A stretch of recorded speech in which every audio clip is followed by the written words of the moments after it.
makam itu mengembung secara tiba-tiba. Kini video penampakan kuburan mengembung tersebut viral di media sosial. Seperti yang diunggah di akun Instagram @info.padangpariaman, Jumat tanggal 26 Maret tahun 2021. Dalam video viral yang dibagikan, terlihat sejumlah warga tengah melihat penampakan kuburan mengembung tersebut.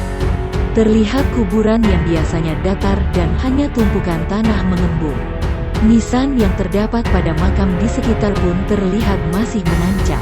Dalam video viral itu, terdengar seorang pria yang menjelaskan penampakan kuburan tersebut. Pria dalam video itu mengatakan kejadian tersebut unik karena tanah kuburan mengembung atau meninggi secara tiba-tiba. Karena khawatir terjadi sesuatu, warga memasang tali pembatas di sekeliling kuburan yang mengembung itu.